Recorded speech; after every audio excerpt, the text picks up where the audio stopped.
Yes, we are live now. Hello friends, this is Imanshi and welcome to Let's Learn. सभी को good evening, नमस्कार, राम राम, सत श्री अकाल, अस्सलाम वालेकुम, what you feel connected with. Start करेंगे आज का सेशन। कुछ कीवर्ड्स हैं, टैग वर्ड्स आप इनको कह सकते हो, पॉजिटिव नेगेटिव कह सकते हो, कुछ टर्म्स कह सकते हो जिनके माध्यम से पेपर को समझना थोड़ा सा आसान हो जाता है। हालांकि यही इनके साथ एक कैच ये है कि वो डिस्क्लेमर वाली लाइन के सेम वर्ड नेगेटिवली भी काम में आ सकता है, कई बार ऐसा होता है, तो उस चीज को भी हम ध्यान में रख करके चलेंगे कि कैसे कोई वर्ड उल्टा पड़ सकता है, कि रट्टे नहीं लगाने हैं, उसको समझना है ना। और ये कई साल पहले हमने किए थे, अभी हम फिर से कर रहे हैं एक नए रूप में। चलिए स्टार्ट करते हैं, समझते हैं कहानी क्या है। बीच में मैंने इसको इसीलिए अवॉइड किया है, मैंने डिस्कशन करते हुए तो करती रहती हूँ बीच बीच में कि एक्टिव रखना है बच्चे को, ये करना है वो करना है, बट क्योंकि कई बार हम अगर पूरा क्वेश्चन नहीं पढ़ेंगे, सिर्फ टर्म पे जाएंगे तो गड़बड़ होगी। तो सिर्फ टर्म पे नहीं जाना है, क्वेश्चन को पढ़ना है किस संदर्भ में पूछा है। स्टार्ट करते हैं, समझते हैं। आप इनको पॉजिटिव नेगेटिव वर्ड्स भी कह सकते हो। कंपैरेटिवली इजी बना देते हैं अगर आप पढ़ के समझ पा रहे हैं तो ये शब्द आपके, और जो बहुत इंपॉर्टेंट है, बेहद पेडागोजी में महत्वपूर्ण है, उन्हीं को हम सबसे पहले डिस्कस करेंगे, क्योंकि पेपर में अभी ज्यादा दिन है नहीं। मंडे आपकी मैराथन सेशन है, यानी 9 तारीख को शाम को 8 बजे से स्टार्ट करेंगे। जैसे जैसे आप लोग जुड़ते जाएं, लाइक शेयर सब्सक्राइब करते जाएं। जो पिछले 100 क्वेश्चन हमने किए थे अभी 2-3 दिन पहले, उसका पीडीएफ आज रात को आपको टेलीग्राम चैनल पे मिल जाएगा। टेलीग्राम चैनल 9,73,000 लोग जुड़े हुए हैं, या 74,000, मतलब किसी भी फेक चैनल से प्लीज मत जुड़िएगा। नीचे डिस्क्रिप्शन में आपको लिंक भी मिल जाएगा, या लेट्स लर्न स्क्वाड सर्च करके आप देखेंगे। टेलीग्राम चैनल का नाम लेट्स लर्न ही है, ये हैंडल है, तो किसी चैनल का नाम लेट्स लर्न स्क्वाड हो तो उस पर मत जुड़िएगा। और अगर आपको ऐसा मिलता है तो हम कंप्लेंट भी करेंगे, हमें बताइएगा। चलिए खैर, पहले ही क्वेश्चन से शुरू करते हैं, या पहले ही टर्म से शुरू करते हैं। एकदम नीटली समझने की कोशिश करेंगे। आप पोल में जवाब दे सकते हैं। अप्रोच डेवलप करनी है हमें कि इन टर्म्स को यूज कैसे करेंगे पेपर में, नहीं तो सेम टर्म, जैसे अपॉर्चुनिटी एक वर्ड है, यानी अवसर देना। अवसर देना कैसे नेगेटिव बन सकता है, मैं अभी आपको आगे आने वाले क्वेश्चंस में बताऊंगी। ठीक है, तो समझते हैं कहानी क्या है। यहां पे जो पहला हमने, एक तरफ हमने नेगेटिव वर्ड्स को लिखा हुआ है जो रेड कलर से हैं ऑफ कोर्स, और दूसरी तरफ आपका पॉजिटिव वर्ड्स कह लीजिए, या जो सकारात्मक माने जाते हैं उनको ग्रीन से। ठीक, ये तो बिल्कुल अंडरस्टूड ही है। तो पहला जो टर्म हम डिस्कस कर रहे हैं वो है स्टैंडर्डाइज्ड या स्टैंडर्डाइजेशन, या फिर इसी को आप यूनिफॉर्म इंस्ट्रक्शन भी आपको लिखा हुआ मिल सकता है ना। तो ये एकदम नेगेटिव है। स्टैंडर्डाइज्ड इंस्ट्रक्शन लिखा हो, स्टैंडर्डाइज्ड असेसमेंट लिखा हो, स्टैंडर्डाइज्ड करिकुलम लिखा हो, यानी मानकीकृत, चाहे आकलन हो, मानकीकृत चाहे आपका किसकी हम बात करें, इंस्ट्रक्शन यानी अनुदेशन हो, निर्देशन हो, चाहे पाठ्यचर्या हो। बहुत माइन्यूट केसेस में ऐसा हो सकता है कि स्टैंडर्डाइज्ड असेसमेंट को ठीक माना जाए, बट बहुत रेयर केस है वो, अदरवाइज ये नेगेटिव ही चलेगा। ठीक, तो ये एक बात है, इसको हमको अवॉइड करना है, इसके साथ नहीं जाना है। इसका जस्ट ऑपोजिट है फ्लेक्सिबल या डिफरेंशिएटेड इंस्ट्रक्शन, यानी यूनिफॉर्म इंस्ट्रक्शन नहीं। यूनिफॉर्म कपड़ों में अच्छी लगती है, ये बात मैं आपके साथ बहुत बार डिस्कस कर चुकी हूं कि जब आप स्कूल जाते हैं तो सारे बच्चों की यूनिफॉर्म एक जैसी होती है, वो अच्छी बात है। कौन किस घर से आता है, कोई गरीब है, अमीर है, किस जाति, किस समुदाय, किस भाषा को बोलता है, कोई फर्क नहीं पड़ता, सब एक जैसे हैं। यूनिफॉर्म मतलब सेम है सबके लिए, वो जो यूनिफॉर्म स्कूल की होती है। लेकिन टीचिंग मेथड्स में यूनिफॉर्मिटी होना is not the right thing, कि सबको आप वन साइज फिट्स ऑल नहीं कर सकते, सबको एक डंडे से नहीं हाँक सकते, अलग अलग मेथड्स का इस्तेमाल करना है।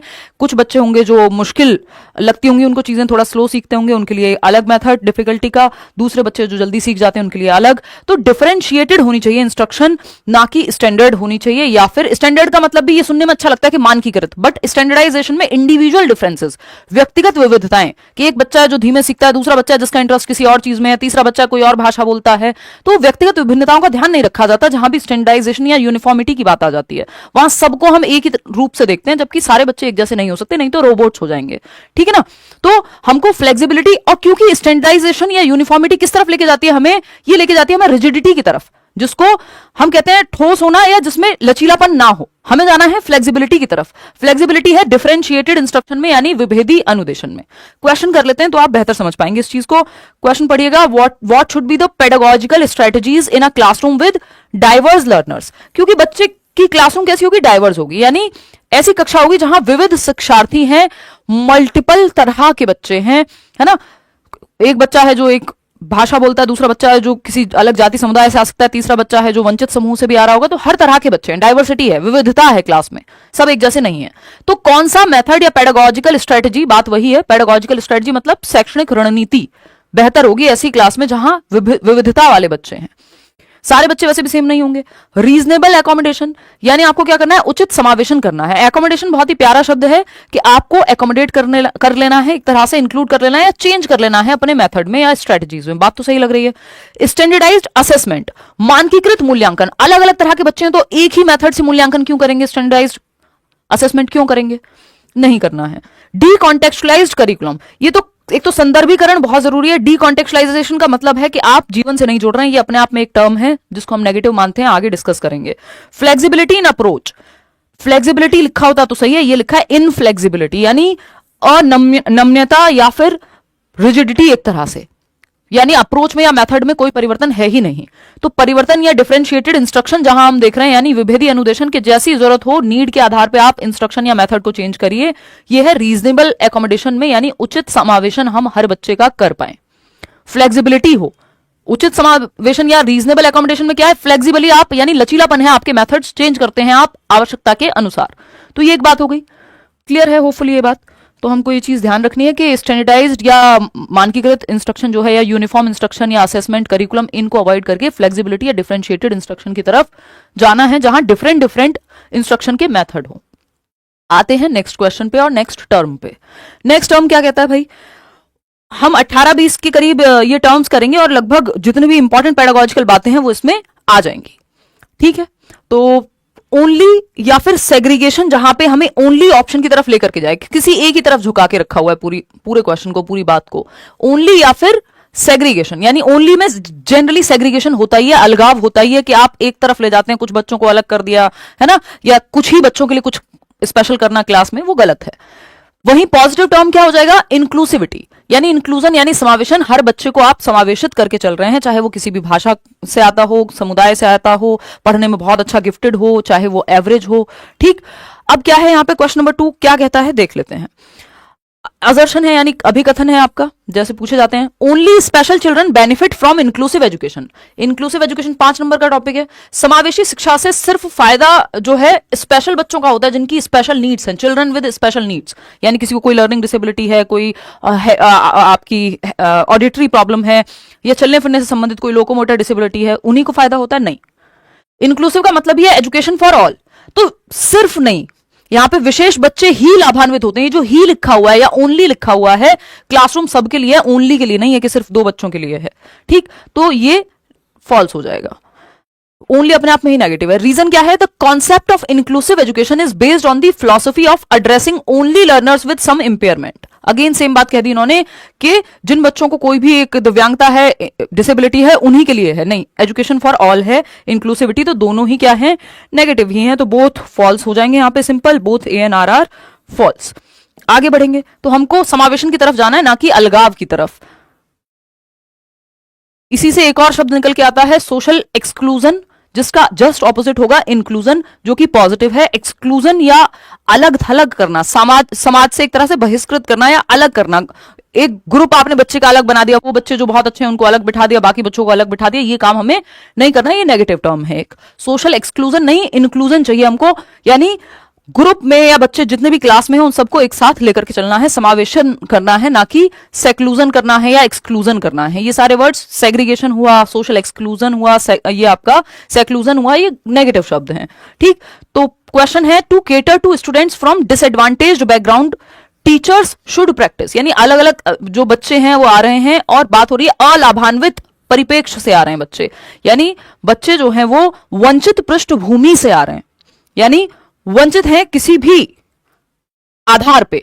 हो सकता है समाज में उनको उस तरह से एक्सेप्टेंस ना मिली हो सकता है आर्थिक रूप से कमजोर हो सकता है कोई डिसेबिलिटी हो, इस आधार पे समाज ने अलग रखा हो।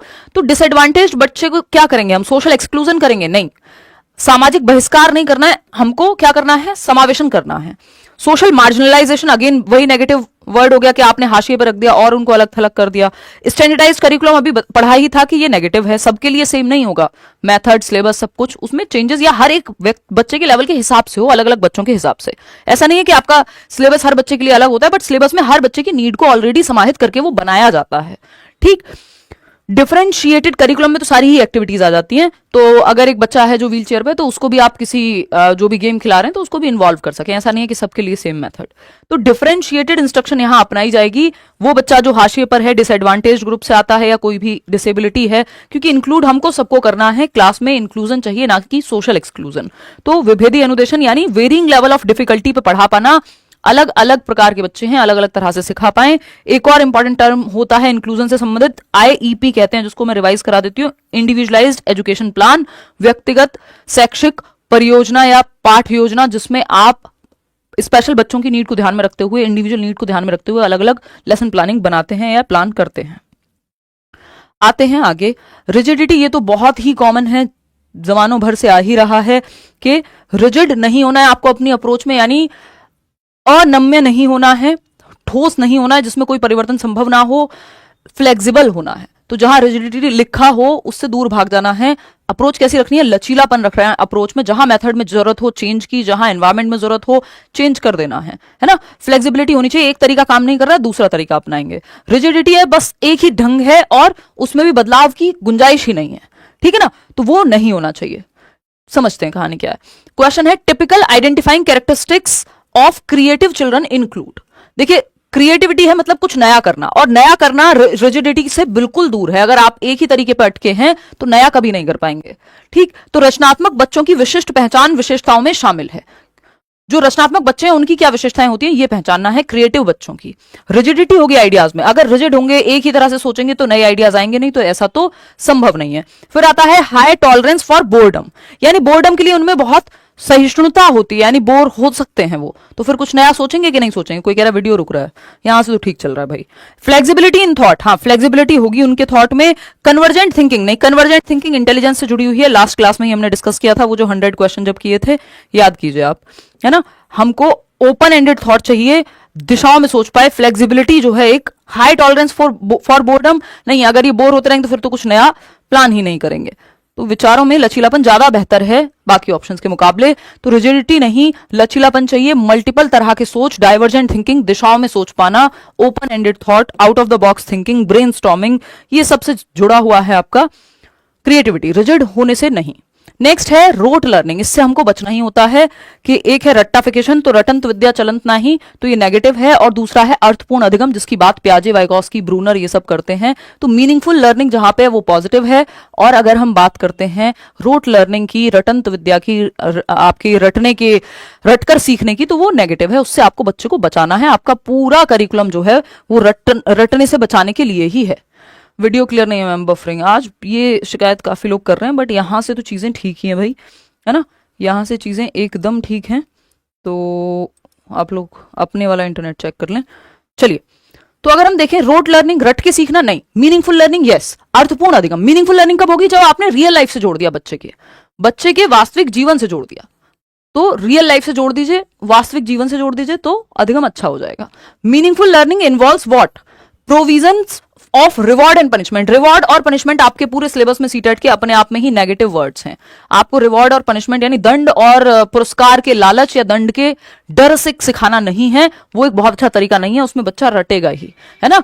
सेकेंड ऑप्शन है opportunities to interact with each other, यानी एक दूसरे के साथ बातचीत करने के अवसर देना। अब देखो, ये एक अच्छी बात है कि अपॉर्चुनिटी मिल रही है, अवसर देना एक अच्छी बात है, एक दूसरे से बच्चा इंटरेक्ट कर रहा है, बच्चा एक्टिव है, reflections on learning how to learn, यानी सीखने के तरीके पर विचार करना कि कैसे सीखा जा सकता है, इस पे बच्चा सोच रहा है, हाँ मीनिंगफुल लर्निंग है, ठीक है ना।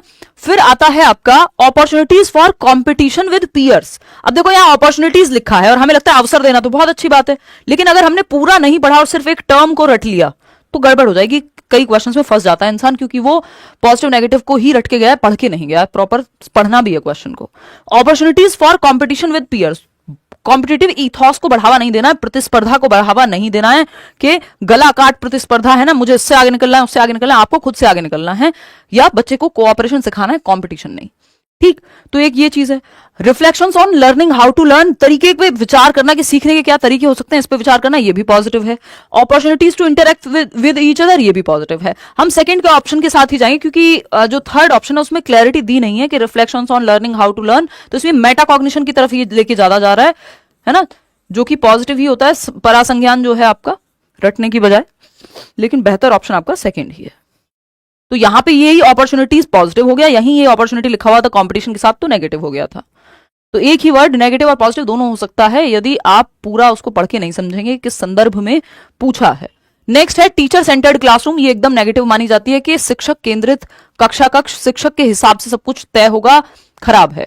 ये क्या होगा? लर्नर सेंटर्ड, यानी चाइल्ड सेंटर्ड भी आप इसको कह सकते हो, प्रोग्रेसिव एजुकेशन से भी जोड़ सकते हो, जहां बच्चे और टीचर दोनों एक्टिव हैं। टीचर फैसिलिटेटर का काम करता है ना। बफरिंग बफरिंग बफरिंग, कोई कह रहा है सही चल रही है, चलो आ जाओ इधर।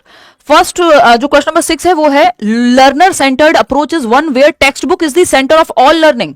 देखिए लर्नर सेंटर्ड नहीं कहलाएगी ये कक्षा जहां पाठ्य पुस्तक सेंटर में है। लर्नर होना चाहिए सेंटर में, यानी बच्चा होना चाहिए सेंटर में, चाइल्ड होना चाहिए सेंटर में, ना कि पाठ्य पुस्तक। पाठ्य पुस्तक कई सारे रिसोर्सेज में वन ऑफ द रिसोर्स है, ओनली रिसोर्स नहीं है। तो ये तो हो गया गलत। रीजन क्या दिया है? Students in middle school learn best when asked to reproduce the text. ये भी अपने आप में नेगेटिव है कि रिप्रोड्यूस करना, पुनरुत्पादन करना, मशीन थोड़ी है आपके रट्टा लगा लिया और फिर ऐसे के ऐसे ही उसको पुनरुत्पादित कर दिया, रट के प्रोड्यूस कर दिया, नहीं। चलिए, तो both A and R are true? नहीं, दोनों ही गलत हैं, both A and R false. चलिए, तो इसमें हमें एक चीज का ध्यान रखना है कि टीचर सेंटर्ड नहीं, हमको चाहिए लर्नर सेंटर्ड, ना कि टेक्स्ट बुक या टीचर सेंटर्ड, जिसको हम चाइल्ड सेंटर्ड भी कह सकते हैं। स्टिमुलस रिस्पांस जहां आपको दिख जाए ये तो नेगेटिव ही है, इसको डिस्करेज करना लिखा हो कि हतोत्साहित करो इसके प्रयोग को, तब ये सही हो सकता है। देख रहे हो, एक वर्ड जो है मीनिंग चेंज कर देगा कि डिस्करेज स्टिमुलस रिस्पांस, तो बात सही है। लेकिन नॉर्मली जहां स्टिमुलस रिस्पांस दिख जाए, उद्दीपक और अनुक्रिया जिसको हम कहते हैं, उद्दीपक प्रतिक्रिया दिख जाए, तो वो गलत है। इसमें रेक्टिफिकेशन, रोट लर्निंग होती है स्टिमुलस रिस्पांस से, इसीलिए इसको नेगेटिव मानते हैं हम। को कंस्ट्रक्शन जहां है, इसका ऑपोजिट है को कंस्ट्रक्शन, यानी साथ में मिलकर के ज्ञान की रचना कर रहे हैं बच्चे, कंस्ट्रक्ट कर रहे हैं नॉलेज को, जैसे एक बिल्डिंग को कंस्ट्रक्ट करते हैं वैसे वो ज्ञान को रचित कर रहे हैं, मतलब रचना कर रहे हैं ज्ञान की। क्वेश्चन नंबर 7 देखिएगा, in a socio constructivist classroom learning is what. देखिए सोशियो कंस्ट्रक्टिविस्ट यानी सामाजिक रचनावादी, जहां बच्चे को कंस्ट्रक्ट कर रहे होंगे, को का मतलब है एक दूसरे के साथ मिलकर ज्ञान की रचना कर रहे हैं, ग्रुप में सीख रहे हैं। तो बात तो सही है, वाइगॉस्की यही कहते हैं, ज्ञान की रचना करना। और कंस्ट्रक्टिविज्म कहता है कि टीचर क्या है?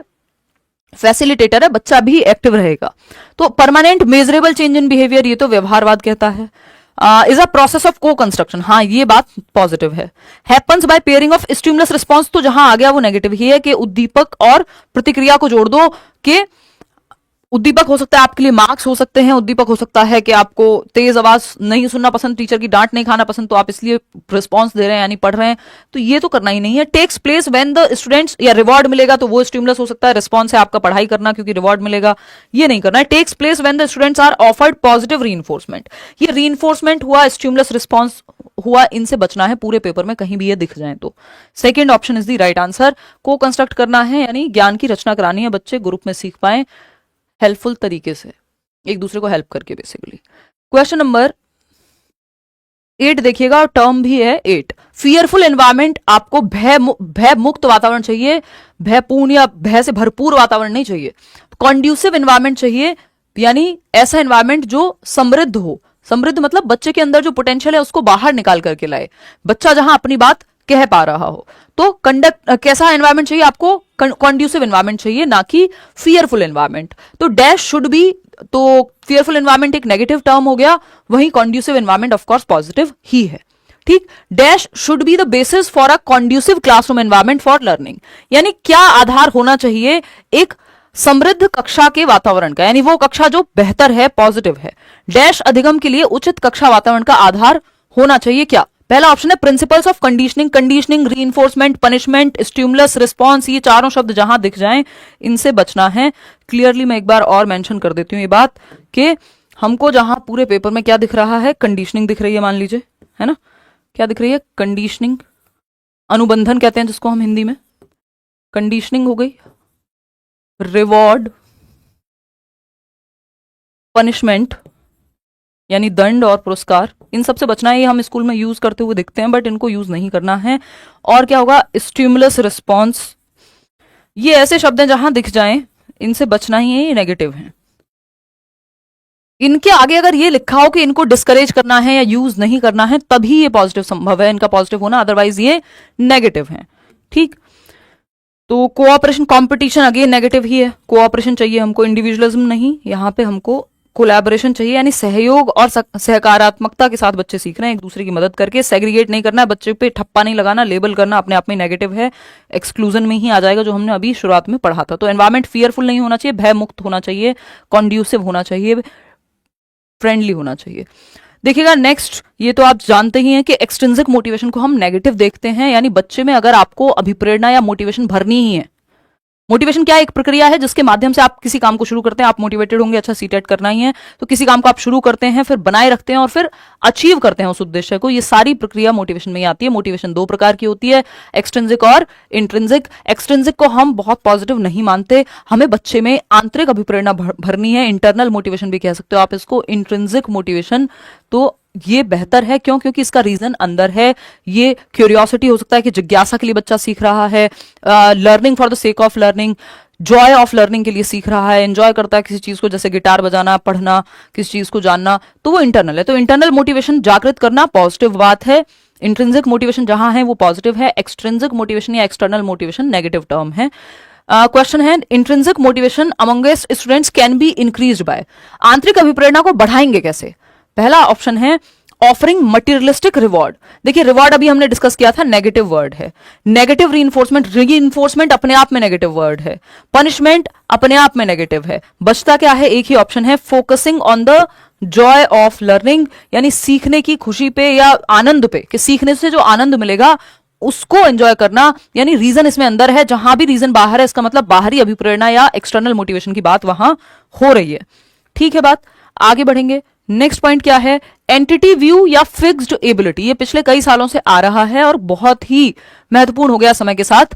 देखते हैं एंटिटी या फिक्स्ड एबिलिटी व्यू की जब हम बात कर रहे हैं, एंटिटी व्यू या फिक्स्ड एबिलिटी, यानी जो क्षमता है आपकी, एबिलिटी है, वो फिक्स होती है, यानी उसको बढ़ाया नहीं जा सकता। तो एक बच्चा जो फेल हो रहा है वो तो फेल ही होगा, क्योंकि क्षमता बढ़ाई नहीं जा सकती। ये गलत है, नेगेटिव है, ये एकदम बिल्कुल क्रॉस वाली बात है, यानी इसको हम एक नेगेटिव टर्म की तरह देखेंगे। वहीं इंक्रीमेंटल व्यू जो है उसको पॉजिटिव टर्म की तरह देखा जाएगा, कि एंटिटी का जो व्यू है, सॉरी एबिलिटी का जो व्यू है, उसको हम एंटिटी नहीं मान रहे हैं, यानी फिक्स नहीं मान रहे हैं, कि एक प्रोडक्ट नहीं है, रिजिड नहीं है, फिक्स्ड नहीं है। क्या है? इंक्रीमेंटल है, यानी अगर हम सीखना चाहें तो हमारी क्षमता बढ़ सकती है। इंक्रीमेंटल व्यू ये कहता है, और इंक्रीमेंटल व्यू क्या है? एक पॉजिटिव टर्म की तरह काम करता है, कि एबिलिटी को बढ़ाया जा सकता है, ये मानना है आपको। तो teachers should encourage children to think of ability as, ability को हमको क्या मानना है? इंक्रीमेंटल मानना है, यानी उसमें परिवर्तन संभव है, इंक्रीमेंट संभव है, बढ़ोतरी संभव है, क्षमता को बढ़ाया जा सकता है यदि बच्चा सीखे, मेहनत करे। And failure as what? तो इंक्रीमेंटल ढूंढ लो, फिक्स तो है नहीं। एबिलिटी फिक्स है तो फिर तो कोई कुछ कर ही नहीं सकता, जितना मिल गई उतनी क्षमता रहेगी, अब तो पढ़ना लिखना सब छोड़ दो फिर। नहीं, इंक्रीमेंटल है और शेमफुल और ह्यूमिलिएटिंग होना चाहिए एनवायरमेंट। फेलियर को ऐसे देखा जाना चाहिए कि यदि फेल हो गए तो बहुत शर्मनाक बात है, नहीं।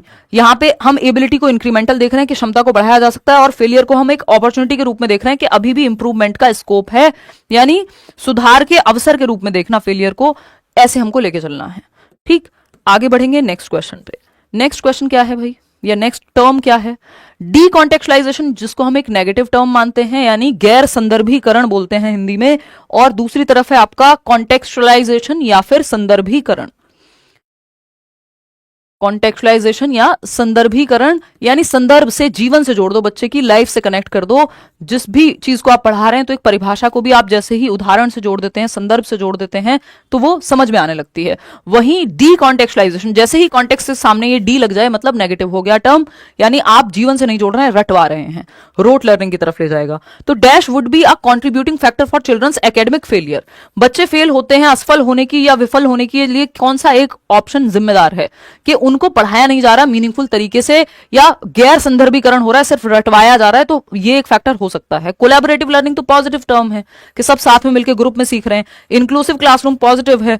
डीकॉन्टेक्चुअलाइज्ड करिकुलम, यानी संदर्भ में नहीं हम पढ़ा रहे, जो आपका करिकुलम है, पाठ्यचर्या है, जो भी एक्टिविटीज हो रही हैं, वो बच्चे के संदर्भ से, उसके जीवन से नहीं जोड़ पा रही है, उसका कोई संदर्भ ही नहीं है, बस रटवाया जा रहा है। तो ये कारण हो सकता है बच्चे के फेलियर का, कि उसको समझ में ही नहीं आ रही चीजें। मीनिंगफुल लर्निंग तो पॉजिटिव है, तो third option is the right answer. आगे बढ़ेंगे, नेक्स्ट 12th टर्म है आपका स्टैंडर्डाइज्ड, और दूसरी तरफ है कल्चरली रिस्पॉन्सिव। अब स्टैंडर्डाइज्ड को कई तरीकों से इस्तेमाल किया जा सकता है, एक एक करके देख लेते हैं। टीजीटी का एग्जाम होगा कब, कुछ भी नहीं कह सकते इन एग्जाम्स को लेके अभी, देखिएगा। तो स्टैंडर्डाइज्ड यानी मानकीकृत, तो ये नेगेटिव ही है हर जगह पे अगर आप देखेंगे। कल्चरली रिस्पॉन्सिव की अगर हम बात करें तो ये अभी नया टर्म है, कुछ साल से ही, मतलब पिछले 1-2 बार से ही यूज करने लगे हैं पेपर में। तो कल्चरली रिस्पॉन्सिव का मतलब है डाइवर्स होनी चाहिए क्लासरूम और आप अलग अलग तरीके से सिखा पाए, है ना। तो बच्चे मल्टीपल बैकग्राउंड से आ रहे होंगे, तो आप हर एक बच्चे को इंक्लूडेड फील करा पाए। रिस्पॉन्सिव है आपकी टीचिंग, आप अपने बायसेस पे नहीं चलते हैं, ठीक। तो अगर हम देखें स्टैंडर्डाइज्ड यानी मानकीकृत, तो इसको इग्नोर करना है। यहाँ पे असर्शन क्या है, classroom pedagogy should be culturally responsive, यानी मेथड्स आपके कैसे होने चाहिए, सांस्कृतिक पृष्ठभूमि, विविध सांस्कृतिक पृष्ठभूमि को ध्यान में रखें, जहां अलग अलग भाषाएं, अलग अलग कपड़े, अलग अलग त्योहार मनाने वाले बच्चे हैं, उनको लेकर के जिम्मेदार आपके मेथड में परिवर्तन संभव है। बात तो सही है कि बच्चे की अलग अलग बच्चों की डाइवर्स नीड्स को आप कल्चरल बैकग्राउंड्स को शामिल कर पाए, पॉजिटिव है ये तो, कल्चरली रिस्पॉन्सिव होना। Equity in classroom can be ensured only through, देखो एक तो ये ओनली आ जाए जहां, और स्टैंडर्डाइज्ड करिकुलम, दोनों ही नेगेटिव हैं भाई। आपको डिफरेंशिएटेड करिकुलम या मल्टीपल वेज फ्लेक्सिबल करिकुलम अपनाना पड़ेगा। तो A is true but R is false. Culturally responsive में मल्टीपल वेज अपनाने पड़ेंगे, ना कि एक ही तरीका या एक ही मेथड से आप सबको पढ़ाएंगे। नेक्स्ट टर्म है आपका इक्विटी और इक्वालिटी, जिसको हम पॉजिटिव मानते हैं। समता, इसमें पैरिटी भी लिख सकते हैं, समता या बराबरी। और वहीं अगर हम बात बायस की कर रहे हैं, यानी कि अगर हम बात पक्षपात की कर रहे हैं, तो ये नेगेटिव है, क्योंकि इसमें इनइक्वालिटी शामिल होती है। किसी भी एक तरफ आप झुके हुए हैं तभी बायस कहा जा रहा है आपको कि आप बायस्ड हैं किसी भी एक तरफ। वहीं इक्विटी और इक्वालिटी की जब हम बात कर रहे हैं, तो इक्विटी है समता, यानी नीड के अकॉर्डिंग समझना या एटलीस्ट बराबरी रख पाना जहां जरूरत हो, ठीक।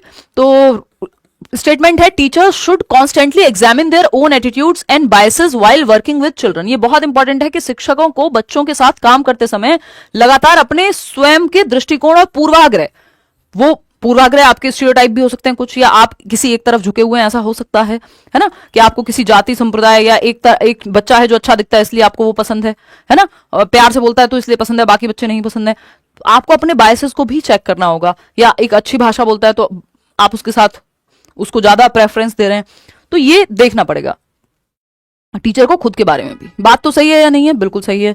रीजन क्या है इसका, the process of problem solving is hindered by functional fixedness. ये बात भी अपने आप में एक टर्म है, फंक्शनल फिक्सनेस, कि आप समस्या समाधान नहीं निकाल पाएंगे यदि आप एक ही तरीके पे अटक गए, किसी चीज के एक ही सॉल्यूशन पे अटक गए। तो बात तो सही है, लेकिन ये दो अलग बातें चल रही हैं यहाँ पे, है ना। तो both A and R are true, but R is not the correct explanation of A, third option, ठीक। आगे बढ़ेंगे नेक्स्ट टर्म पे। नेक्स्ट क्या है, तो बायस से बचना है, इक्विटी और इक्वालिटी की तरफ जाना है। जेंडर स्टीरियोटाइप, देखिएगा जेंडर स्टीरियोटाइप, आपके सिलेबस में 1 नंबर का जेंडर है। Gender as a social construct, यानी लिंग एक सामाजिक भूमिका या संरचना के रूप में।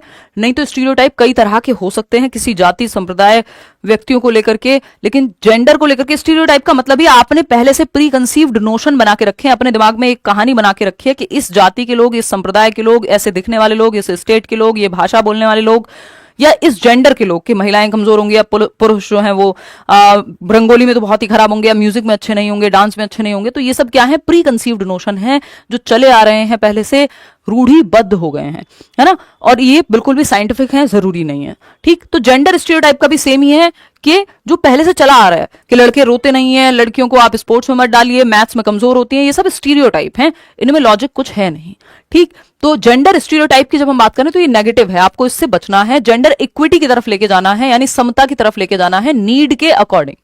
नीड के अकॉर्डिंग आपको बच्चों को डील करना है, ना कि जेंडर के अकॉर्डिंग। और यहाँ पे इक्वालिटी, यानी आपको अवसर समान देने हैं, जहां जरूरत पड़े आप बढ़ावा दे सकते हैं किसी एक जेंडर को, वो इक्विटी है, यानी नीड के अनुसार। कि जैसे रिजर्वेशन हम गवर्नमेंट जॉब में बिहार में अगर लड़कियों को मिल रहा है तो वो इक्विटी है ना। अगर दिल्ली गवर्नमेंट, अब तो मुझे पता नहीं क्या चल रहा है, बट जब इन्होंने बस में फ्री किया था या मेट्रो में फ्री किया ट्रेन का टिकट फीमेल्स के लिए, तो वो भी इक्विटी से आता है कहीं ना कहीं, ठीक। या मेट्रो में, जो दिल्ली मेट्रो है, वहां एक जो पहला डब्बा है आपका वो आरक्षित है महिलाओं के लिए, यदि यानी रिजर्व्ड है, तो वो भी इक्विटी पे आधारित है, नीड पे आधारित है, क्योंकि उनके साथ छेड़छाड़ और बहुत सारे मामले होते हैं, और भी बायोलॉजिकल चीजें भी हैं। तो सेक्स क्या है, एक बायोलॉजिकल कंस्ट्रक्ट है, वहीं जेंडर एक सोशल कंस्ट्रक्ट है, ये हम जानते हैं, ठीक। तो preconceived generalisations about behaviour of various gender are called, यानी विभिन्न जेंडर के व्यवहार के बारे में पूर्व कल्पित सामान्यकरण, कि अच्छा लड़कियों की तरह रो रहे हो, अगर रो रहे हो तो लड़कियों की तरह क्या, रो तो कोई भी सकता है, लेकिन ये हमने क्या बना दिया, पूर्व कल्पित सामान्यकरण बना दिया कि लड़कियां ही रोती हैं। तो अगर कहीं पे भी प्री कंसीव्ड जनरलाइजेशन है तो वो स्टीरियोटाइप कहलाएगा, जो चला आ रहा है पहले से, उसमें कोई लॉजिक नहीं है सच। ठीक, ये एक बात क्लियर हो गई। डिस्क्रिमिनेशन से भी बचना है। जेंडर आइडेंटिटी, आप खुद को कैसे देखते हैं। टाइपिंग है, जब जो समाज आपसे एक्सपेक्ट करता है, आप अगर वैसे ही रहते हैं, वैसा ही व्यवहार करते हैं, तो आप जेंडर टाइपिंग शो कर रहे हैं। ठीक, बायसनेस, आप किसी भी तरफ झुके हो सकते हैं, लेकिन स्टीरियोटाइप वो है जो चला आ रहा है, प्री कंसीव्ड नोशन, पहले से धारणाएं बनी हुई हैं जो। नेक्स्ट आपका टर्म है नेग्लेक्ट ऑफ प्रायर नॉलेज। ये बहुत इंपॉर्टेंट है, बहुत पूछा जा रहा है कि आप जो प्रीवियस नॉलेज है बच्चे की, ओल्ड नॉलेज है, जिसको हम पूर्व ज्ञान कहते हैं, जो अपने घर से वो लेके आता है, उसको नेग्लेक्ट यदि कर देंगे तो ये बहुत ही नेगेटिव बात हो जाएगी, अपने आप में नेगेटिव टर्म है। वहीं अगर आप बिल्ड ऑन करते हैं प्रायर नॉलेज पे या ओल्ड नॉलेज पे, बिल्ड ऑन बोले तो आप प्रीवियस नॉलेज को, पूर्व ज्ञान को बच्चे के एक नींव की तरह इस्तेमाल कर रहे हैं कुछ नया सिखाने में, तो वो पॉजिटिव है। तो बिल्ड ऑन करना है आपको, जो नींव है उसके ऊपर इमारत बनानी है, ना कि ऐसा करना है कि नींव है ही नहीं या नींव को ध्यान में ही नहीं रखना है और फिर आप इमारत बनाने का सोच रहे हैं। नेग्लेक्ट नहीं करेंगे जो प्रीवियस नॉलेज बच्चा अपना पूर्व ज्ञान जो भी वो घर से लेके आता है, क्योंकि बच्चा कोई खाली बर्तन नहीं है, ब्लैंक स्लेट नहीं है। ठीक, अगर हम देखें, learners feel engaged and actively involve in process of learning when, यानी शिक्षार्थी अधिगम प्रक्रिया में व्यस्त और सक्रिय रूप से शामिल कब होते हैं, when their prior knowledge is discarded and neglected. यही तो नेगेटिव है कि आप प्रायर नॉलेज या पूर्व ज्ञान को बच्चे के डिस्कार्ड कर दे रहे हैं, विंडो से बाहर ही फेंक दे रहे हैं कि इसका कोई काम नहीं है, या नेग्लेक्ट कर दे रहे हैं, पृथक कर दे रहे हैं कि अच्छा जो भी तुम पहले से आता है तुम्हें वो किसी काम का नहीं है, उसको इग्नोर करो, कुछ नया ही बात कर रहे हैं। जबकि बच्चे के पूर्व ज्ञान को, चाहे वो उसकी भाषा हो, चाहे जो भी वो जिस भी बैकग्राउंड से आ रहा हो, वो सब कुछ ना कुछ तो वो सीख के ही आया है, क्योंकि 6 साल में यदि पहली कक्षा में भी आया है तो वो एक्सपीरियंसेस तो लेके आया होगा। तो आपको उस पर बिल्ड ऑन करना है, ना कि नेग्लेक्ट करना है। ठीक है ना बात।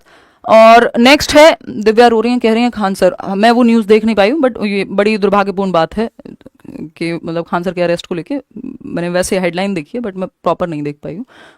देखो, नेक्स्ट है activities are related to their context, यानी गतिविधियां उनके संदर्भ से संबंधित होती है, क्योंकि क्लास थी अभी। गतिविधियां उनके संदर्भ से संबंधित होती है, यानी activities are related to the context, यानी जो एक्टिविटीज हैं वो संदर्भ से, यानी जीवन से जोड़ करके, एक सिचुएशन से जोड़ करके आप सिखाइए। चलो ठीक है। Focus on learning is repetition and memorization, रटना जहां पे आ जाएगा, ये रटंत विद्या से संबंधित है कि बार बार ड्रिल, रेपिटेशन, मेमोराइजेशन, ये नेगेटिव वर्ड है। Socio emotional needs of learners are ignored, ना तो इग्नोर करेंगे आप बच्चे की नीड्स को, ना ही उनको नेग्लेक्ट करेंगे, ना उसकी पूर्व ज्ञान को, ना उसकी नीड को, ना बच्चे के इमोशंस को। तो ये तो गलत ही हो जाएगा। बस सेकंड ऑप्शन ही सही है यहाँ पे कि activities are related to their context, यानी गतिविधियों को जब बच्चे के संदर्भ से, उसके जीवन से जोड़ देंगे तो वो सही हो जाएगा। ओल्ड नॉलेज इंपॉर्टेंट है बच्चे की, नया ज्ञान प्रीवियस नॉलेज पे ही बिल्ड करना है। फिर आता है 1 नंबर का टॉपिक आपका, जो हर बार आता ही है, और एक टर्म जिसको हम ध्यान में यहां रखेंगे, रॉन्ग कॉन्सेप्शंस। बच्चे की अवधारणाओं को, कॉन्सेप्ट से बना है कॉन्सेप्शंस, तो जो कॉन्सेप्ट्स हैं बच्चे के, उनको रॉन्ग ना कह के, कई बार होता है कि वो जिसको हम कहते हैं कि ऑल्टरनेटिव कॉन्सेप्शंस की अगर हम बात कर रहे हैं, ऑल्टरनेटिव कहते हैं या नाइव कॉन्सेप्शन कहते हैं, हम रॉन्ग कॉन्सेप्शन नहीं कहते हैं। रॉन्ग का मतलब है कि बच्चे ने गलत अवधारणाएं बना ली, जबकि बच्चे ने अपने अनुभव के आधार पे, सहज रूप से, इंट्यूशन के बेस पे क्या बनाए हैं, अपने कुछ कॉन्सेप्ट बनाए कि उसको लगता है पानी का रंग तो हरा होता है क्योंकि उसने तालाब में तो पानी हरे रंग का देखा था। लेकिन साइंटिफिकली ये बात सही नहीं है तो ये रॉन्ग, लेकिन इसको रॉन्ग कहते नहीं है हम, क्योंकि बच्चे ने अपने अनुभव के आधार पर बनाया है। तो हम इसको नाइव कॉन्सेप्शन कहते हैं या ऑल्टरनेटिव कॉन्सेप्शन कहते हैं कि ये ऑल्टरनेट तरीका है सोचने का, ये एक दूसरा तरीका है, जैसे वो अपने अनुभव के आधार पर देखता है। जैसे वो क्वेश्चन आता है कि एक बच्चा है, उसको लगता है कि जो दूध है वो मदर डेयरी से या मिल्क बूथ से आता है, क्योंकि उसके अनुभव पे आधारित है। ये बात साइंटिफिकली ऑफकोर्स ट्रू नहीं है, लॉजिकली ट्रू नहीं है, बट वो उसको उसके अनुभव के आधार पर। तो ऑल्टरनेटिव कॉन्सेप्शंस या मिसकॉन्सेप्शंस या नाइव कॉन्सेप्शंस कहते हैं इनको, ना कि रॉन्ग कॉन्सेप्शन कहते हैं, है ना। तो रॉन्ग कॉन्सेप्शन कहना अपने आप में एक नेगेटिव टर्म है। नाइव कॉन्सेप्शन यानी उसके अनुभव पे, अभी उसको उतना ही अनुभव है, उस हिसाब से उसने बताया है। मिसकॉन्सेप्शन कह सकते हो, है ना, कि ये जो है अभी अवधारणाएं जो है वो लॉजिकली या साइंटिफिकली सही नहीं है, या फिर आप ऑल्टरनेटिव कॉन्सेप्शन कह सकते हो। और इनको डिस्कशन के थ्रू ठीक कराया जा सकता है, डिस्कशन, डिबेट, ये सब अच्छा ही होता है। ऑल्टरनेटिव कॉन्सेप्शन यानी वैकल्पिक अवधारणाएं, तो ये ठीक है, बच्चे अपने अनुभव के आधार पर बनाता है, इनको रॉन्ग ना कह के इनका डिस्कशन करा करके हम ठीक करा देते हैं, इसमें कोई बात नहीं है, नेचुरल है, नॉर्मल है। तो असर्शन क्या है, teachers should give lot of opportunities to children for experimentation and discuss examples and non examples. ये जो मिसकॉन्सेप्शंस या फिर नाइव कॉन्सेप्शंस हैं, ये एग्जांपल और नॉन एग्जांपल देकर के बहुत अच्छे से डील किए जा सकते हैं। एग्जांपल होते हैं जो डायरेक्टली उदाहरण है किसी चीज का, है ना, कि मैंने आपको कोयल का उदाहरण दिया और कहा कि वो एक बर्ड है। कोयल क्या है, एक बर्ड है, यानी एक पक्षी है, तो ये हो गया उदाहरण पक्षी का। लेकिन जब मैं आपको कह रही हूं कि हेलीकॉप्टर जो है वो एक बर्ड नहीं है, तो ये नॉन एग्जाम्पल हो गया जो क्लियर कर रहा है कि क्या बर्ड नहीं होता। तो नॉन एग्जाम्पल इनडायरेक्टली क्लियर करता है कॉन्सेप्ट को। तो एग्जाम्पल यानी उदाहरण और गैर उदाहरण दोनों ही जरूरी होते हैं अधिगम के लिए। इतनी बात सही है। और मिसकॉन्सेप्शन इससे क्लियर होते हैं क्योंकि आप डायरेक्ट एग्जाम्पल दे रहे हैं, फिर आपने एग्जाम्पल दिया, अच्छा हरे रंग का पानी देखा है, पानी तो फिर पानी का आपने ग्लास लाया और उसमें अलग अलग रंग मिलाया, अलग अलग कलर हो गए। तो एग्जाम्पल और नॉन एग्जाम्पल जब आप दोनों देते हैं तो मिसकॉन्सेप्शन क्लियर होते हैं बच्चे की, ठीक है ना। तो ये बात क्लियर है। देखिए, तो ये बात तो सही है कि आपको एग्जाम्पल और नॉन एग्जाम्पल, एग्जाम्पल वो जो डायरेक्टली किसी कॉन्सेप्ट को क्लियर करें, नॉन एग्जाम्पल जो उसके अराउंड आपको क्लैरिटी और दें, किसी टॉपिक को समझने में क्लैरिटी दें। रीजन क्या है, constructive way of dealing with misconceptions in children is to provide counter examples. हाँ ठीक है कि आप अगर जैसे विपरीत उदाहरण अभी आपने दिए, डिस्कस किया कि अच्छा ये फिर तो पानी के रंग कई तरह के हो सकते हैं, डिस्कशन डिबेट ये सब होगा, बात सही है, फर्स्ट ऑप्शन सही हो जाएगा। आगे बढ़ेंगे तो रॉन्ग कॉन्सेप्शन ना कह के ऑल्टरनेटिव कह रहे हैं हम। ये भी बहुत इंपॉर्टेंट है जो नेक्स्ट टर्म है कि लर्निंग हो, डेवलपमेंट हो, सोशलाइजेशन सामाजिकरण हो, अधिगम हो, विकास हो, इनको आप प्रोडक्ट की तरह ना देख के प्रोसेस की तरह देखते हैं, लीनियर ना देख के, रेखीय ना देख करके। हम क्या कहते हैं इसको, स्पाइरल या वर्तुलाकार कहते हैं। इंपॉर्टेंट है, समझते हैं एक एक करके। प्रोडक्ट के रूप में ना देख करके, प्रोडक्ट के रूप में ना देख करके, या लीनियर यानी रेखीय ना देख करके, कि स्ट्रेट लाइन नहीं है लर्निंग कि बस एक ही सीक्वेंस में सीधे सीधे होती चली जाएगी। ये क्या है, आगे पीछे जाता है। कई बार आप दो चीजें सीखते हैं, कई बार जीरो हो जाती है वो चीज, बिल्कुल नहीं आपको पता लगता कि अब आगे कैसे बढ़ूं, एक कॉन्सेप्ट क्लियर ही नहीं हो रहा, फिर से आप आगे जाते हैं कुछ कॉन्सेप्ट बना करके, ठीक। तो प्रोसेस या स्पाइरल जो शब्द है यानी वर्तुलाकार या प्रक्रिया के रूप में देखना पॉजिटिव टर्म है। प्रोडक्ट के रूप में या लीनियर देखना, किसी चीज को एक सीधी रेखा में देखना, नेगेटिव है। तो इन दोनों शब्दों को आप ध्यान में रखेंगे, बहुत ही इंपॉर्टेंट है कि प्रोडक्ट पॉजिटिव नहीं मानेंगे हम, ठीक। प्रोडक्ट और प्रोसेस क्या है भी समझेंगे। क्वेश्चन देखिएगा, schools should function with in frameworks which assess the finished product and learning outcomes. यानी क्या लर्निंग आउटकम आया और क्या फाइनल प्रोडक्ट क्या है, उस पर ध्यान होना चाहिए। कितने परसेंट नंबर आए, टाइप्स जैसे असेसमेंट ऑफ लर्निंग होता है, वो प्रोडक्ट की तरह कहीं ना कहीं देख रहा है अधिगम को। फिर अगर हम बात करते हैं रीजन की, इसका रीजन क्या है, लर्निंग इज, पहली बात तो ये नेगेटिव बात है, प्रोडक्ट की तरह नहीं प्रोसेस की तरह देखना है हमको लर्निंग को।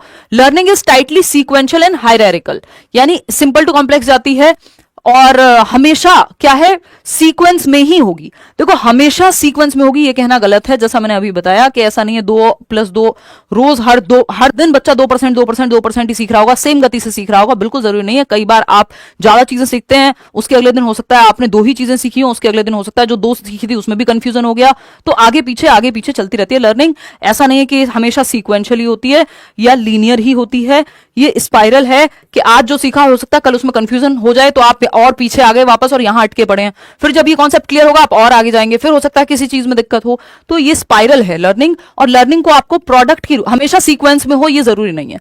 प्रोडक्ट की तरह नहीं, जो मॉडर्न व्यू पॉइंट है उस दिन समझाया था ना, प्रोडक्ट की तरह सिर्फ व्यवहारवादी देख सकते हैं इसको, है ना, लेकिन हमें प्रोसेस की तरह ही देखना होता है। नॉर्मल केस में दोनों की तरह देख सकते हैं, लेकिन मॉडर्न व्यू प्रोसेस की तरह ही देखता है कि अधिगम एक प्रक्रिया है जो आगे पीछे जाती है, स्पाइरल है।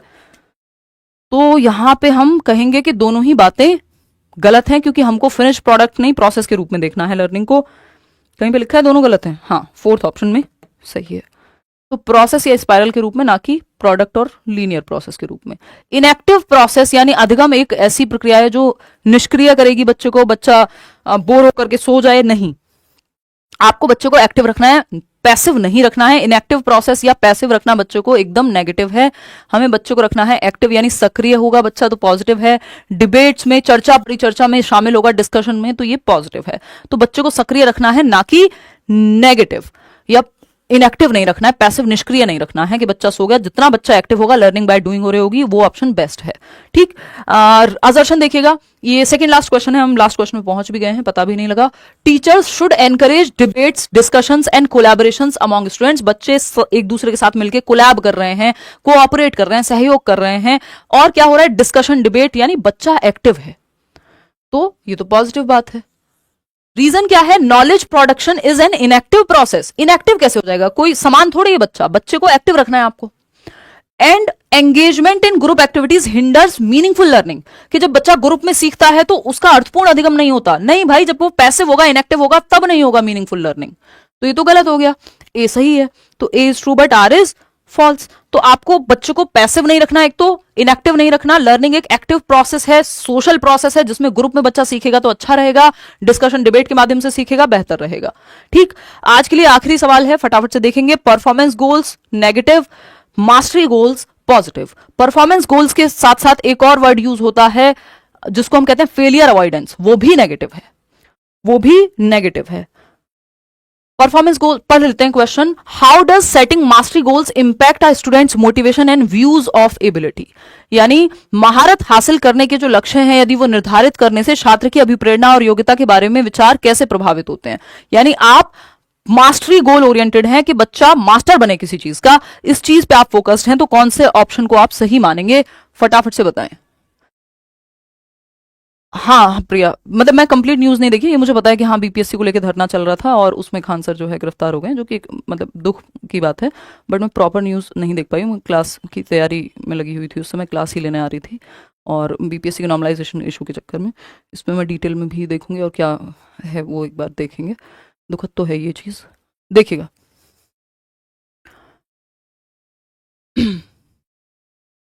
चलिए बहुत बढ़िया, क्या कह रहे हैं और बताओ।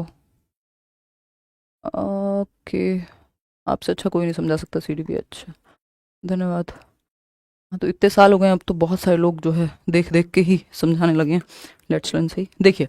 तो अगर हम बात करें परफॉर्मेंस गोल्स, यानी जिसको हम कह रहे हैं लक्ष्य निर्धारित।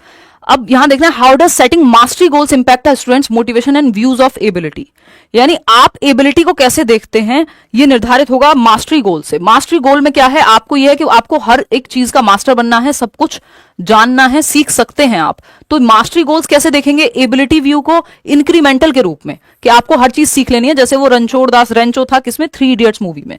तो ये एबिलिटी को इंक्रीमेंटल देखेंगे। और मास्टरी ओरिएंटेशन से क्या आएगी? इंटरनल मोटिवेशन आएगी, क्योंकि आपका रीजन बाहर नहीं है सीखने का, आंतरिक अभिप्रेरणा अपने आप आ जाएगी। जब आपको नंबर के लिए नहीं पढ़ रहे हैं, आपको सारे टॉपिक आने चाहिए, मजा आता है आपको सीखने में, तो इंटरनल मोटिवेशन बढ़ेगी और इंक्रीमेंटल देखेगी। ये एबिलिटी का जो व्यू है वो आपका इंक्रीमेंटल होगा।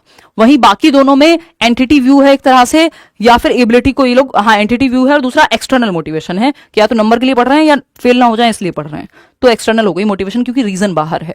If it often implies enhanced intrinsic motivation and belief in the entity view of ability. Entity view, अगर एंटिटी व्यू का मतलब फिक्स्ड मान लिया आपने, और फिक्स्ड नहीं फ्लेक्सिबल मानना है आपको चीजों को, यही हम पूरे सेशन में डिस्कस करते हुए आ रहे हैं। एंटिटी व्यू मतलब एबिलिटी फिक्स है, अब आपके नंबर बढ़ के नहीं आ सकते, क्योंकि क्षमता तो बढ़ाई नहीं जा सकती, क्षमता तो फिक्स होती है।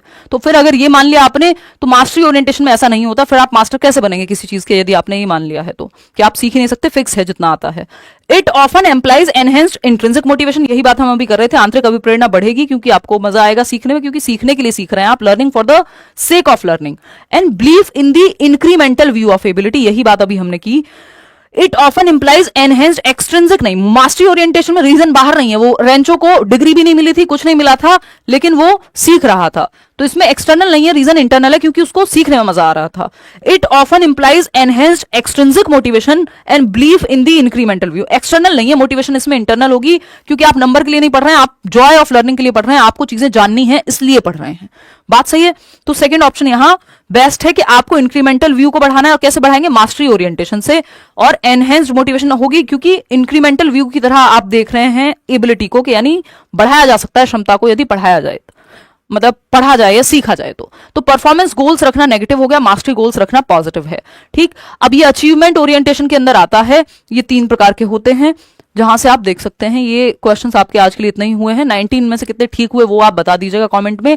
बट ये टर्म्स जो हैं, एक बार ये पीडीएफ भी मैं इसका शेयर कर दूंगी टेलीग्राम चैनल पे, तो एक बार इसको 2-4 बार देख जरूर लीजिएगा कि कैसे ये प्रयोग हुए हैं, और इंपॉर्टेंट टर्म्स हैं जो सबसे ज्यादा पूछे जाते हैं रिपीटेडली। नहीं तो टर्म्स तो कितने भी निकाल सकते हैं हम लोग, पेपर में समय कम है तो लिमिटेड और इंपॉर्टेंट चीजें कर रहे हैं। अचीवमेंट गोल ओरिएंटेशन देख लेते हैं, यानी आपका गोल का ओरिएंटेशन कहां है, सेंटर कहां है किसी चीज को करने का, केंद्र क्या है, रीजन क्या है, वाय क्या है बेसिकली। ठीक, तो इसमें 3 प्रकार के होते हैं ये ओरिएंटेशन। निपुणता उन्मुखीकरण यानी मास्टरी ओरिएंटेशन, जो इंटरनल मोटिवेशन को बढ़ावा देगा और इंक्रीमेंटल व्यू यानी क्षमता को बढ़ाया जा सकता है इस व्यू पॉइंट से देखता है। ठीक, मास्टरी ओरिएंटेशन रेंचो का एग्जांपल ये बहुत बार दे चुकी हूं मैं, 3 इडियट मूवी से उठा लीजिए आप। इसमें क्या है, मास्टर बनना था, सब कुछ वो एक्सेलेंस के पीछे भागो, सक्सेस अपने आप पीछे आएगी टाइप्स। तो मास्टरी ओरिएंटेशन में रीजन बाहर नहीं है, इंटरनल मोटिवेशन है। फेलियर अवॉइडेंस में ये राजू रस्तोगी था, रोता रहता था बेचारा, बहुत दुखी था कि बस फेल ना हो जाऊं किसी तरह से, 90 नंबर आ जाए सीटेट में, मतलब राजू के नहीं आपके। परफॉर्मेंस अप्रोच है ये चतुर जो था, जो चमत्कार को बलात्कार और पता नहीं क्या क्या बोल रहा था, मतलब रट्टाफिकेशन, बिल्कुल रोट लर्निंग पे आधारित था। तो इसको बस फर्स्ट आना है, कुछ भी करके नंबर आ जाए, ये भी एक नेगेटिव तरीका है, इसीलिए इसको हम नेगेटिव टर्म कह रहे हैं। फेलियर अवॉइडेंस भी नेगेटिव ही है कि आप फेलियर से बचने के लिए, यानी रीजन बाहर है, एक्सटर्नल मोटिवेशन है इन दोनों ही केसेस में, कि फेलियर का डर है कि डांट पड़ेगी, शादी हो जाएगी, इसलिए आप पढ़ रहे हैं।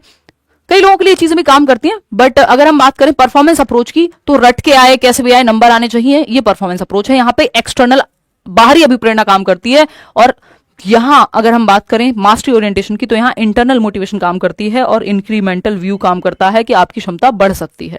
तो ये हुई एक बात। डिस्क्रिप्शन बॉक्स में आपको लिंक मिल जाएगा टेलीग्राम चैनल का, वहां जाकर के आप एक तो वो जो शॉर्ट नोट्स हैं, अभी अपडेट तो नहीं हो पाए इस बार, कोशिश तो अब मैं क्या ही कमिट करूं, बट जो प्रीवियस नोट्स भी हैं वो भी आप एक बार पढ़ लेंगे, तीनों सब्जेक्ट के, हिंदी, इंग्लिश, पेडागोजी और सीडीपी के, तो नंबर अभी भी आपके बढ़िया से आ जाएंगे, क्योंकि सिलेबस तो सेम ही है अभी भी। लाइक शेयर सब्सक्राइब आपने ना किया हो तो वो आप कर दीजिएगा। आउट ऑफ 19 आपके कितने ठीक हुए हैं वो बता दीजिएगा, और ये सेशन आपको कैसा लगा वो आप बता दीजिएगा। मैराथन सेशन है आपका 9 तारीख को, 9 दिसंबर, मंडे, 8 बजे शाम को। हो सकता है, हो क्या सकता है, कल और परसों छुट्टी रहेगी, तो आप 9 तारीख को अपने आप शाम को 8 बजे लेट्स लर्न खोल के देख लेना, लाइव चल रही होगी क्लास। जितना भी इंपॉर्टेंट है, मतलब पूरा सिलेबस हम सीडीपी का कवर करेंगे, जो भी कुछ इंपॉर्टेंट है। ठीक, क्लियर है? चलिए, 18th क्वेश्चन को कोई कह रहा है कि एक बार रिवाइज करा दो, देख लेती हूँ मैं, आंसर देख लो, या कुछ तो कह रहा है कोई, हो सकता है, 1 मिनट देखते हैं। Okay, teachers should encourage debates, discussions and collaborations among students, बात सही है, पॉजिटिव बात है ना, कि इनएक्टिव नहीं है। लर्निंग क्या है, एक्टिव प्रक्रिया है। लर्निंग क्या है, एक एक्टिव प्रक्रिया है, ये बात तो सही है, पॉजिटिव है ये बात, क्या है, पॉजिटिव है। रीजन क्या है, knowledge production is an inactive process, नहीं, नॉलेज प्रोडक्शन एक्टिव प्रोसेस है, ग्रुप में सीखना प्रॉब्लम नहीं बनेगा। तो A is true but R is false, हो सकता है मैंने ये फ्लो में गलत, मतलब कुछ और आंसर लगा दिया हो, तो ए तो सही है बट आर सही नहीं है, इसमें करेक्ट कर लेना। ठीक, चलिए आज के लिए इतना ही, thank you so much, bye bye, tata, take care, Monday मिलते हैं, है ना। All the best. थोड़ा बहुत डर लगना यार लाजमी है, मंडे को निकलेगा ये डर, क्योंकि अगर सीडीपी आप अच्छे से कर लेते हैं, हिंदी इंग्लिश पेडागोजी में भी आपको मदद मिलती है। इंग्लिश पैसेज करा देना, हाँ इंग्लिश पैसेज, कुछ mock test, complete Hindi pedagogy, complete English pedagogy, ये कराना बाकी है, तो मैराथन की बात करेंगे वो। ठीक, चलिए टेक केयर। अब मॉक टेस्ट में बहुत ज्यादा परेशान मत होइए, कितने नंबर आ रहे हैं कि उतने आ रहे हैं, जितना हो सके पढ़िए, रिवाइज करिए। अब समय उतना नहीं है कि आप मॉक टेस्ट के भरोसे ही बैठे रहें। अच्छा आ रहा है स्कोर तो आप खूब लगाइए मॉक टेस्ट, ओएमआर भी प्रैक्टिस करते रहना, मैंने टेलीग्राम पे दे दी थी, शेयर कर दी थी। बट अगर आपको लग रहा है बहुत अच्छा स्कोर नहीं कर पा रहे हैं, चुपचाप से पढ़िए, अब मॉक टेस्ट सीधा वहीं लगाइएगा, क्योंकि अब समय बचा नहीं है ना। चलिए टेक केयर, बाय बाय, ढंग से पढ़ लीजिए, बाय।